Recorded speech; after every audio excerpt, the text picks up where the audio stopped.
Okay, here we go. Let's get started. Welcome, everybody. We are live here at NDSU in Fargo, and this is the fourth and final forum of our Spring Fever Garden Forums for 2016.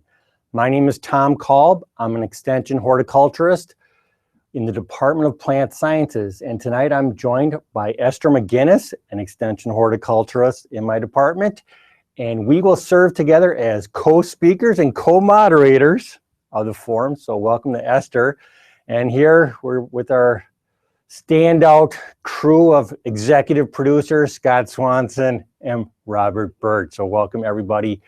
The Spring Fever Garden Forums is where we connect you, the gardener, to the researchers and educators of North Dakota State University. And our format is simple. We give a 20-minute presentation on a timely topic, and then we ask for your questions, and we'll do our best to answer them. So those of you who are on Blackboard Collaborate, please type in your questions and our moderator will ask them of the speaker. Now, as far as tonight goes, we have a little change of the schedule. Greg Morganson, a tree specialist for NDSU, was scheduled to speak, but there's a little crisis going on at the nursery, not the baby nursery, but the tree nursery. And so Greg asked if I could step in for him, and I'll be happy to do that. And what a wonderful topic that we'll get started on tonight. We're talking about small trees that have big impact. And these are small trees that we can use as specimen plants or focal points in our landscape. These are small trees that have beautiful flowers and bright fruits, and they have attractive fall foliage, and some even have interesting bark that we can enjoy in winter. So I'm going to show a lot of beautiful photos and give you some insights on trees that are available today from your local nursery. These aren't trees available from one nursery out in Oregon or Vancouver or whatever. These are trees that are available here locally, available here now. And nearly all trees are available from Bailey Nurseries, which is by far the #1 wholesale nursery that serves North Dakota. So even if these particular trees aren't exactly in your local nursery, you can contact your local nursery to contact Bailey or another major wholesaler and get these trees for you. So I hope I can get you going with the spring fever. We got the April showers bring May flowers, and so we got the showers today. And so let's start talking about some flowers. And here is historically the traditional tree of the springtime, as you all know, is a crabapple. And in a couple of weeks, this is going to just be bursting with beauty. And when we look for crabapples, a lot of us, we focus on the hardiness. The crabapple is a hardy tree. Now, let me just start with this so you know our hardiness zone. That's one thing we haven't talked about so far in these spring forums. Most of us in North Dakota are in the dark purple area. That is zone 4A. So what that means is the extreme winter temperature is about -30 degrees. And in the lighter area, that's zone 3, okay, 3B, and that's -35. So most of us are in zone 4. There's a few blue splotches of 4B. It's just a tiny bit. Those are the hot spots in North Dakota, if you can believe that. But just keep in mind, when you look for a landscape plant, you got to know your zone. Most of us are in zone 4. Keep that in mind. When we look for a crabapple, we like its hardiness, and that's one reason why it's one of our most popular small trees. And when we look for a crabapple, we look for trees because of their blossoms, and we choose their blossom color. But I'd like you tonight to go beyond that, not just think about what color I want. Do I want a white one or a pink one? Think about some other facets in choosing a quality crabapple, and that would include getting a crabapple that can resist diseases, and especially look for a crabapple that has persistent fruit. And that's the key word, persistent. Because again, you know, in a couple weeks, our crabapples are just going to be bursting with blossoms, but that's 2 weeks of show. And the rest of the year, pretty much, a lot of crabapple trees are not very remarkable at all. They're just a plain small tree in our landscape. Look for a tree that has persistent fruits, and those are fruits that can persist on the tree all the way through summer, into fall, and even sometimes through winter.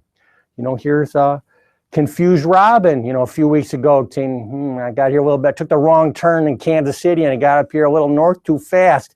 But you see the red fruits there. They persisted on the tree all winter long, providing valuable sparkles of color to that long winter and that gray winter landscape. So I really encourage you to look for varieties that have persistent fruit. You can attract birds, like this robin is going to be gobbling up these fruits shortly. And also you have some vivid, bright colors in the wintertime. Some of the best crab apples, including those with persistent fruit, is Donald Wyman.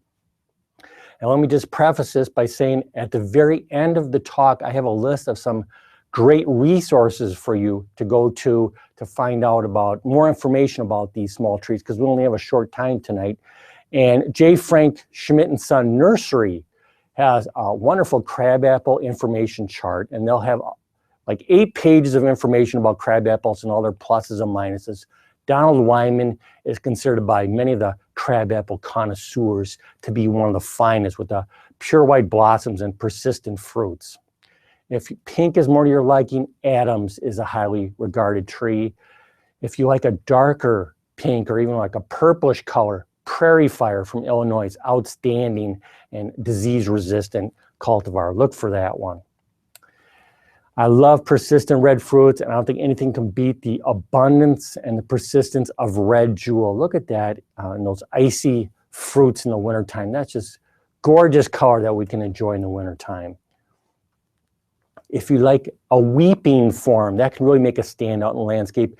And the weeper that wins the awards is Louisa. Louisa has the soft pink petals, the beautiful weeping form, and then it has some interesting fruit color there, you know, like an apricot color. And you know, it's nothing like crab apples, is there's different cultivars out there, and not all have red fruits. There's some with yellow fruits and there's some with orange fruits.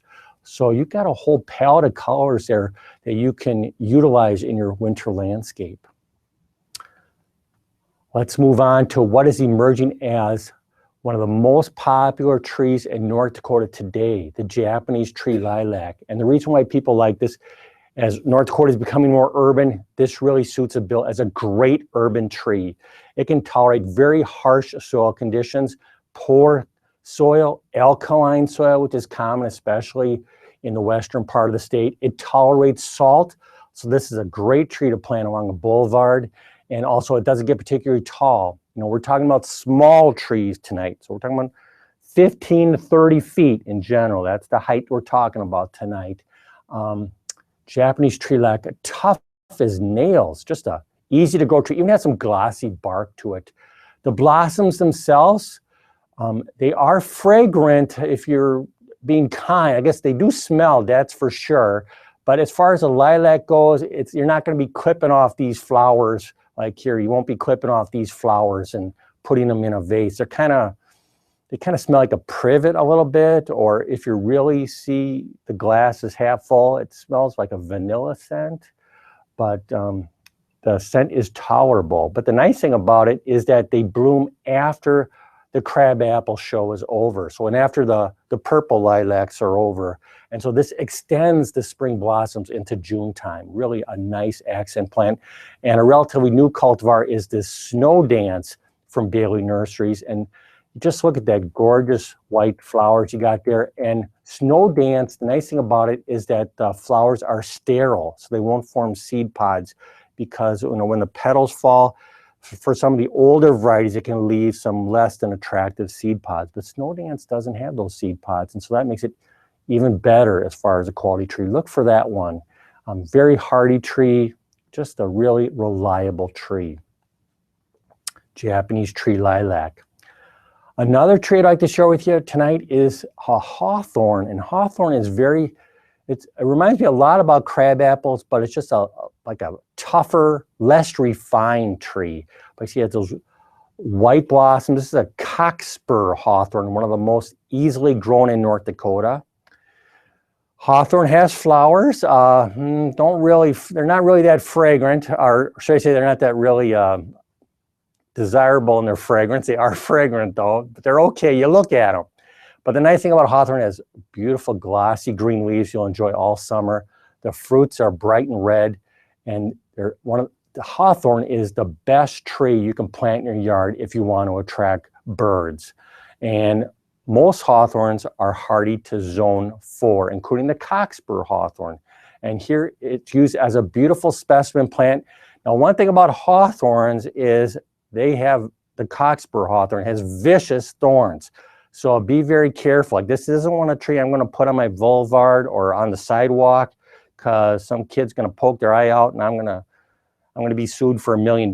So I'm going to put, this is what I really call a specimen tree. I'm going to put it all by itself, maybe even encircle it with some hostas or some protection around it. So be careful about those vicious thorns. But those thorns are what make it the best tree for birds. It's a cat-proof tree, perfect sanctuary for a bird.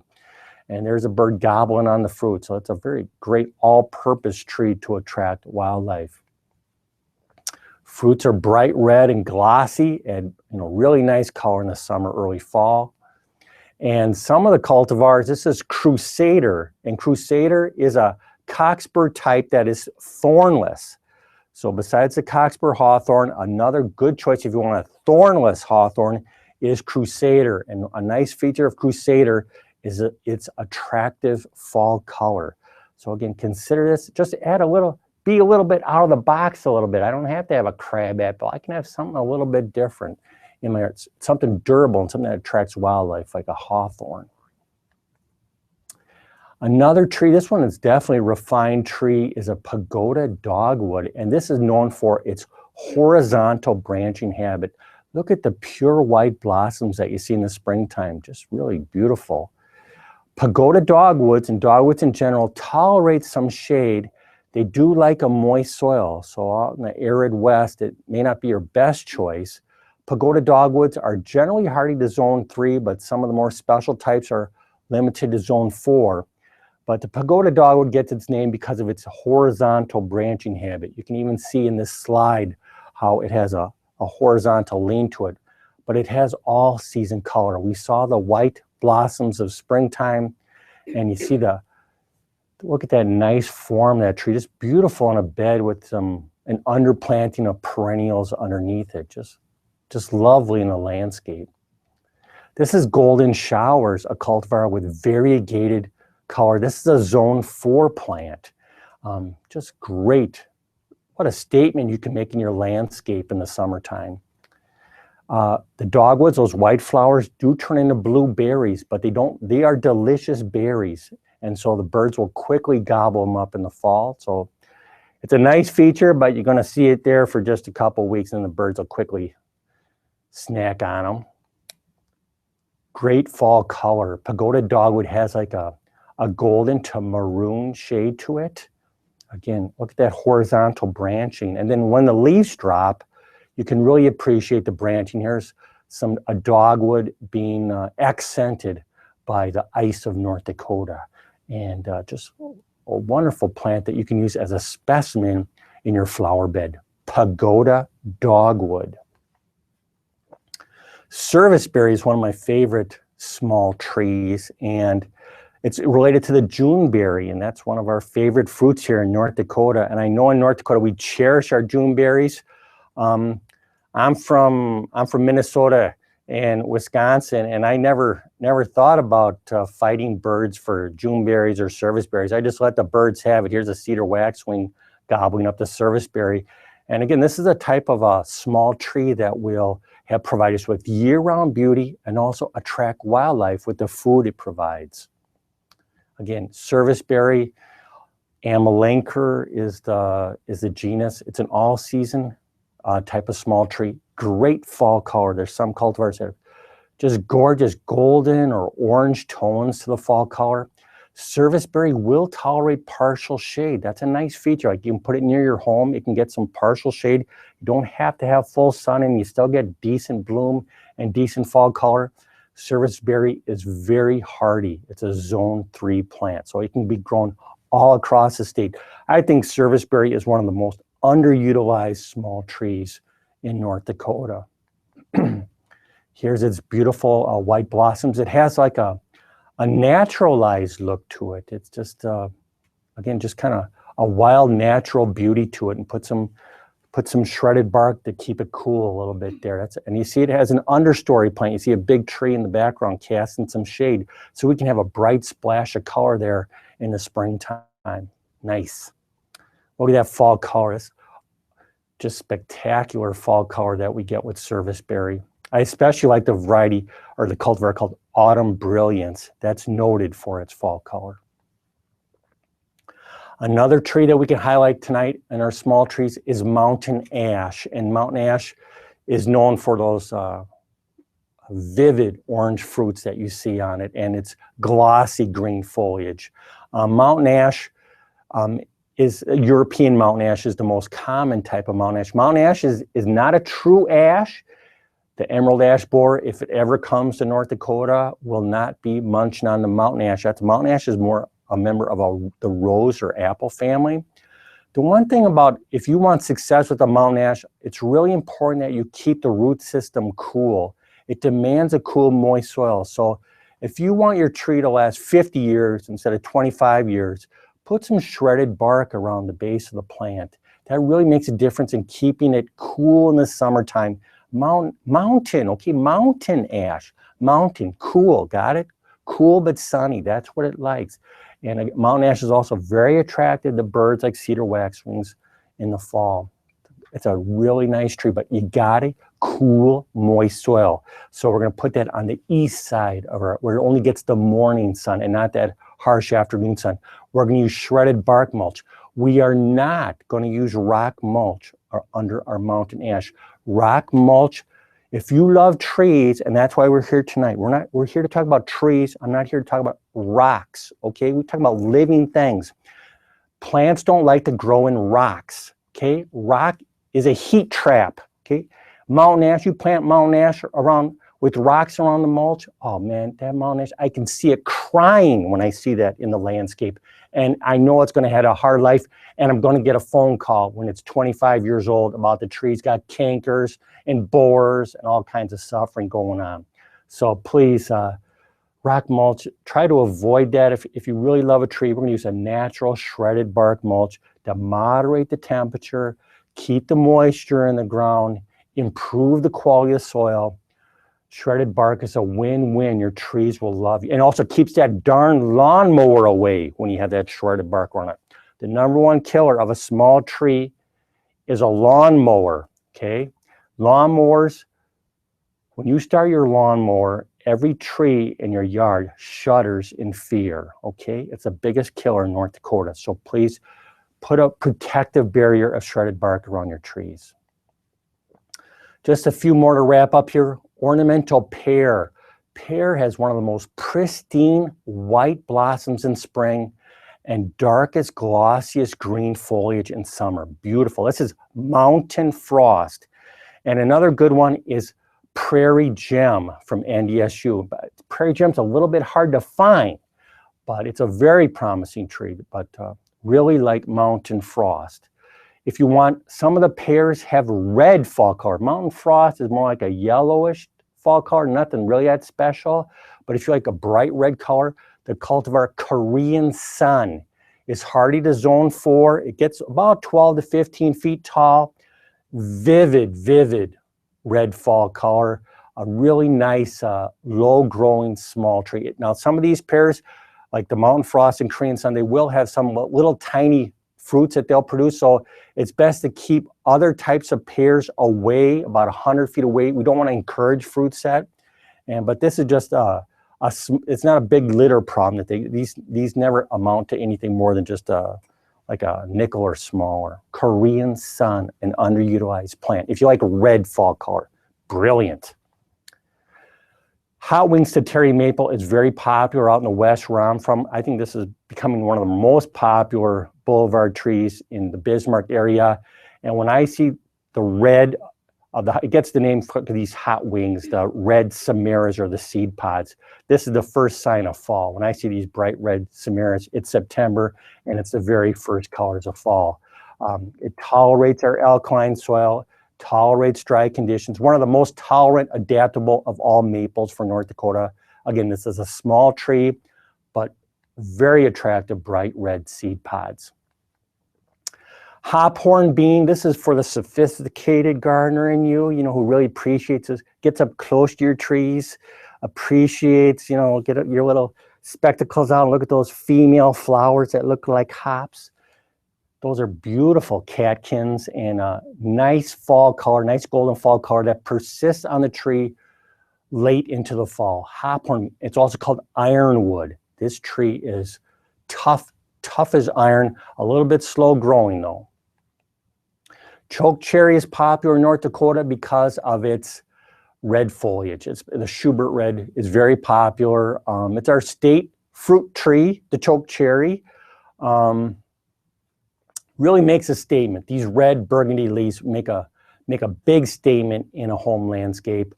Chokecherry, I have to say, is kind of a short-lived tree in home landscapes. I think when I plant a chokecherry, if I get 25 years out of it, I should be happy about it. It's subject to a lot of diseases like black knots get on the branches. It's hard to manage that. Suckering problems with chokecherry, I just get a lopping shears, cut at the base every year, get those suckers out with the chokecherry. But still, it can really have a strong statement if you like a red foliage in the summertime into the fall. And let's wrap it up. There's another chokecherry I want to alert you to, one that has beautiful golden bark. And just keep that in mind in North Dakota. Bark is important because for most of the year, our tree has no leaves on it. Okay, it's leafless. So how does that tree look without the leaves? And this can't beat this one, the Amur chokecherry. Look at that, just beautiful, peeling golden bark. Nice, very attractive, makes a beautiful specimen plant in the landscape. Just throwing a couple, there's not really that many evergreens to talk about, I have to say, because they're either tall or they're shrubs. So I can throw in the Black Hills white spruce because I'm really trying to find something, because it'll go about 40 feet tall, so it doesn't really fit our bill here, but it's very slow growing. And if you like spruce trees, the Black Hills white spruce is a longer lived tree, slower growing tree, has fewer diseases than the Colorado blue spruce. It's really a high quality tree, and probably the best one, if I want a small tree, it'll be a Mugo pine. Tannenbaum is the most popular one available in local nurseries. We've got a great one from NDSU called Prairie Statesman. Look for that one. It's a little bit hard to find, but Tannenbaum, you can find that at a local nursery. That is a dense, beautiful Christmas tree. That's going to be your biggest worry, is when it gets to be December, everybody's going to be just licking their chops at that tree. They're going to want to cut it some night, like there's no moon, and they put their black face on with their black coat, go out there, cut a beautiful, it's the best looking Christmas tree you ever saw. It's very slow growing, very dense, beautiful, like in a planting there, on a planting bed. The Mugo pine, it's a tree, very slow growing, it gets to be about 15 feet tall or so. Okay, again, here's some resources.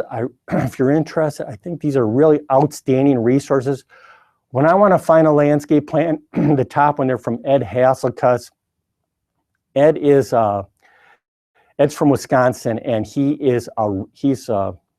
was like a tree god. I didn't know it when I was in Wisconsin, but I used to host events, and I would see Dr. Hasselkuss give a talk, and then swarms of people would just follow him, and he would give a talk.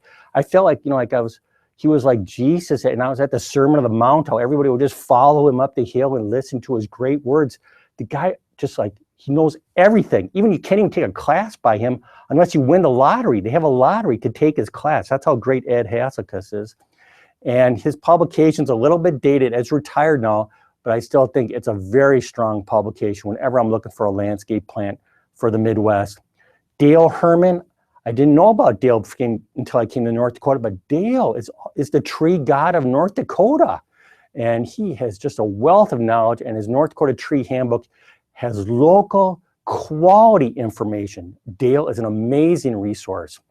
Joel Zalesnik has taken the lead in the North Dakota Tree Selector. You can go online and see lots of pictures and facts about some of the trees that are suited for North Dakota. When I won't go to Bailey Nurseries, I won't get their image library. You got little information about every tree, lots of pictures, and we talked about that crabapple information chart. Last great resource, I think Michael Durer from the University of Illinois and his Manual of Woody Landscape Plants. If you're really into trees, that's the Bible of trees. That's what every classroom uses for their textbook. And Michael has unbelievable comments that all of us respect greatly. So take advantage of these resources, because again, tonight we're just giving you a quick glimpse of possible trees. Here's some photo credits. I want to credit the people who took the photos for tonight's talk. And I want to wish you a happy spring, everybody. It's going to be great pretty soon. And I welcome any questions you might have right now. We've got Esther moderating for us tonight. All right, Tom, we have got a host of questions here. No. It's like a firing line. Okay, let's go. I'm ready. We're going to start off with southwestern North Dakota. They're looking for a tree to plant along a creek bank to replace dying plum trees. Okay, you know, I got to be careful here as far as like giving landscape advice is all this going on. But okay, Southwest, what we're concerned, but generally when I think about Southwest, I worry about it's got to be able to tolerate dry conditions. But you're on a riverbank, so you got lots of good options there. We're going to take into consideration the amount of sunlight. We're going to take a sun-loving or a shade-tolerant plant, depending on the situation. See if there's an understory, maybe some cottonwoods are crossing an understory. We got to think about the soil quality and like alkaline or not. We got to talk about the availability of water. As far as the substitute for a plum, hey man, I think a lot of the things I talked about today would be very comparable, but I'm concerned a little about why that plum died, and so maybe I want to stay away from the plum family, the prunus family. So, okay, how about crab apple is great. Just go down the line. Hawthorn is great. I think the serviceberry would be great. I love a serviceberry in that situation. I love a pagoda dogwood if this is going to be more of a refined type of riverbank. You know, I'd stay away from anything that said cherry in it. No stone fruits in that area. That'd be the one thing I'd stay away from in the short term. But everything else I talked about tonight, I think it'd just be great.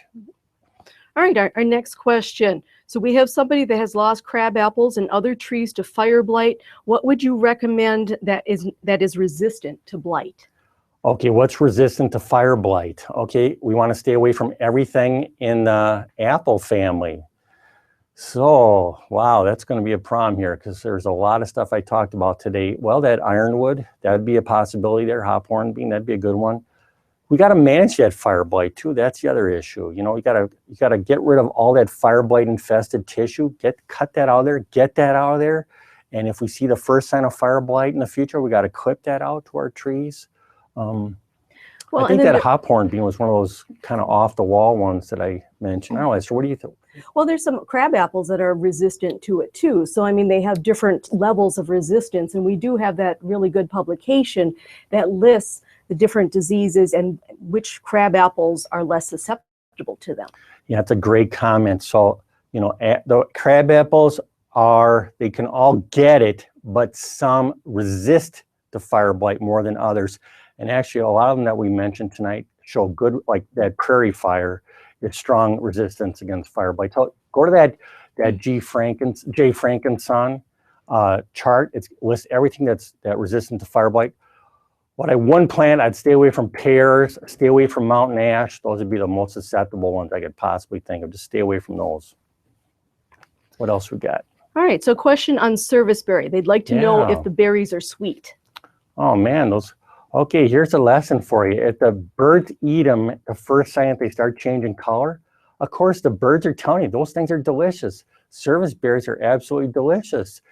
Native Americans used to harvest them for their food source. North Dakotans fight the birds for them. Yeah, I mean, they're like Juneberries. They're in the Juneberry group. So, of course, if you like Juneberries, and everybody does, man, absolutely delicious. But, you know, good luck trying to fight the birds for it. You're going to have to put netting on it if you really want to protect yourself. Yeah, they're delicious. Well, we need to try and stay here on time, so I'll take one question here from Foster County. Do you know any good varieties of trees that are 5 feet tall or shorter? That's what we call a shrub. I like it. Listen, this is what I would do. A 5 foot tall tree that's not stunted. Listen, man, we're talking about shrubs at that point. And so, you know, what are you talking about, 5 foot tall? There's lots of evergreens like that, like little junipers. I'm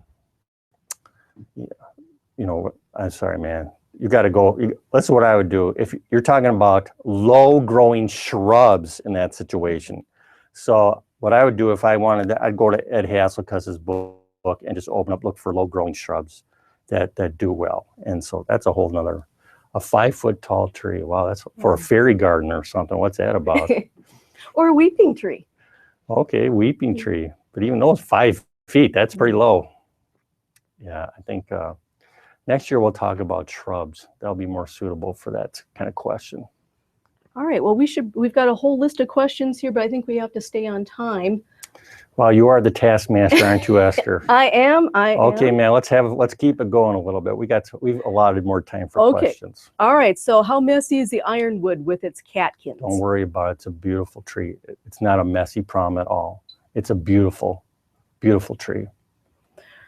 Question on chokecherry blackknot. Yeah. Are there chokecherry trees that are more resistant to blackknot than others?